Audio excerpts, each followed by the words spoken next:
तो first episode की शुरुआत होती है एक होटल को दिखाते हुए, जहां पर कि एक वेटर एक बहुत ही फेमस क्रिकेटर को एक वाइन ला कर देता है और यहाँ पर हमें पता चलता है कि वो फेमस क्रिकेटर एक लड़की के साथ है और वो रात उसी के साथ बिताने वाला है। जिसके बाद वेटर दूर बैठा एक आदमी को देखता है जो कि अक्सर यहाँ पर आया करता है और जब भी ये आदमी होटल आता है तो अक्सर उनके होटल में कुछ बुरा होता है। इसलिए वेटर तुरंत ही अपने बॉस को बताता है कि वो ड्राइवर यहाँ पर फिर से आया हुआ है। ये सुनने के बाद बॉस तुरंत ही श्रीनी को कॉल लगाता है और श्रीनी दरअसल में राणा नायडू के साथ काम करता है और वो उसका बहुत ही खास आदमी है। इसलिए श्रीनी तुरंत ही राणा नायडू के पास कॉल करता है और उसे सारी बातें बताता है। जिसके बाद राणा नायडू तुरंत ही उस फेमस क्रिकेटर को कॉल लगाता है और उससे कहता है कि जिस लड़की के साथ तुम रात बिता रहे हो उस लड़की को वहीं पर छोड़कर वहां से चले जाओ। लेकिन उस लड़की का काम हो गया था। दरअसल वो लड़की जायद का स्पर्म लेने के लिए आई थी। उसका काम हो जाता है और वो एक बकेट में डालकर उसे बाहर रख देती है। जिसके बाद जो आदमी दूर बैठा हुआ था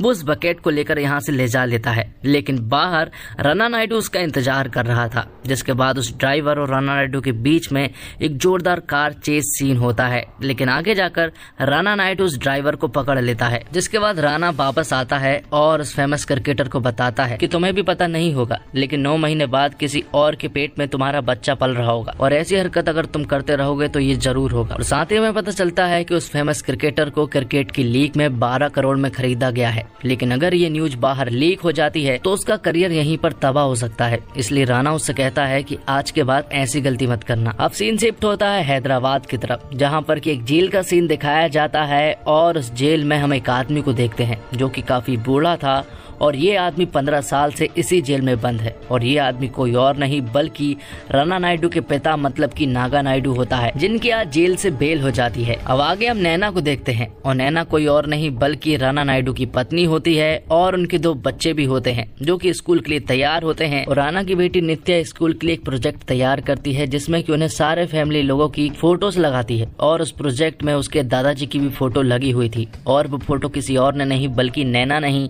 नित्या को दी थी। लेकिन ये देखकर राणा को ठीक नहीं लगता क्योंकि वो अपने पिता नागा नायडू को बिल्कुल भी पसंद नहीं करता है। जिसके बाद हम एक मिनिस्टर ओबी महाजन को देख पाते हैं जो कि राणा के पास कॉल करते हैं। दरअसल ओबी महाजन राणा को काफी सारे काम देते हैं जैसे बड़े बड़े सेलिब्रिटीज और पॉपुलर लोगों को बचाना। और यहाँ पर भी ओबी महाजन राणा को एक काम देता है और वो उससे फरजाद सोनेवाला से मिलने के लिए कहता है जो कि एक प्रोड्यूसर के साथ साथ एक बिल्डर भी है। तो आज राणा के पास काम था लेकिन नैना उससे कहती है कि वो काम से जल्दी आ जाए क्योंकि आज उन्हें प्रिंस रेड्डी की पार्टी में जाना है जो कि एक बहुत बड़ा सुपरस्टार है। अब अगले सीन में हम हैदराबाद में ही नागा नायडू को देख पाते हैं जो कि एक आश्रम में आता है, जहाँ पर कि हम एक महाराज को देखते हैं जो कि शांति और पीस की बातें करता है लेकिन असल में वो बहुत ही बुरा आदमी है। तो नागा तुरंत ही उस महाराज से मिलने के लिए पहुंच जाता है और वो महाराज नायडू को देखकर पूरी तरह से हैरान रह जाता है। महाराज यहाँ पर नायडू से पूछता है कि आखिर वो जेल से कब छूटा, लेकिन इससे पहले कि वो कुछ बोल पाता उससे पहले नागा महाराज के मुंह में एक बंदूक भर देता है और उससे कहता है कि तूने मेरे साथ बहुत ही ज्यादा बुरा किया है और मेरे बेटे जफा के साथ तो तूने बहुत ही ज्यादा बुरा किया है। अब तुझे ही वो सब कुछ ठीक करना होगा। यहाँ पर नागा उससे जब बात कर ही रहा होता है कि तभी पीछे से सिक्योरिटी गार्ड आता है जो कि नागा के ऊपर शूट करने वाला था, लेकिन उससे पहले ही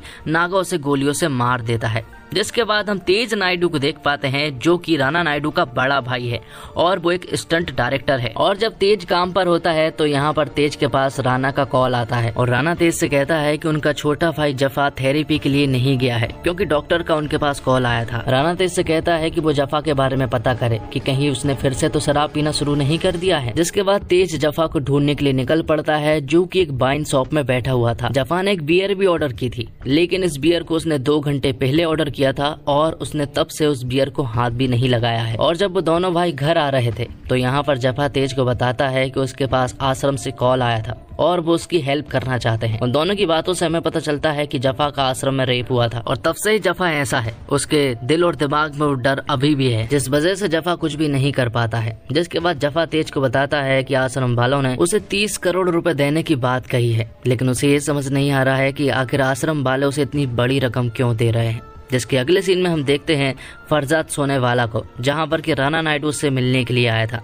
यहाँ पर फरजाद सोनेवाला उसे बताता है मंदिरा शर्मा नाम की एक लड़की के बारे में जो कि उसके साथ रहती है, और फरजाद ये पता करना चाहता है कि आखिर मंदिरा किसी और के साथ भी रहती है या फिर सिर्फ मेरे ही साथ। तो फिर राणा मंदिरा की इन्वेस्टिगेशन करना शुरू कर देता है। वो लोग उसके घर पहुँचते हैं और जिसके बाद राणा तुरंत ही मंदिरा के घर पर पहुँच जाता है। उन दोनों की बातों से हमें पता चलता है कि राणा और मंदिरा एक दूसरे को पहले से ही जानते हैं। जिसके बाद मंदिरा राणा को घर में बुलाती है, जहाँ पर कि मंदिरा को मालूम पड़ता है कि राणा को फरजाद ने स्टॉक करने के लिए भेजा है। तब मंदिरा राणा को फरजाद के बारे में बताती है कि वो बहुत ही ज्यादा बुरा आदमी है, वो मुझे बस यूज कर रहा है। और फिर देखते ही देखते मंदिरा राणा के क्लोज आने लगती है। वो राणा के काफी ज्यादा क्लोज आने लगती है, लेकिन तभी यहाँ पर राणा मंदिरा को दूर ढकेल देता है क्योंकि राणा ऐसा उल्टा सीधा कुछ भी नहीं करना चाहता है। जिसके बाद हम तेज और जफा को देखते हैं जो कि तेज के स्टूडियो में पहुंच जाते हैं, और जैसे ही वो यहाँ पर पहुंचते हैं तो उनकी नजर पड़ती है उनके पिता नागा नायडू पर। वो उसे देखकर पूरी तरह से हैरान रह जाते हैं।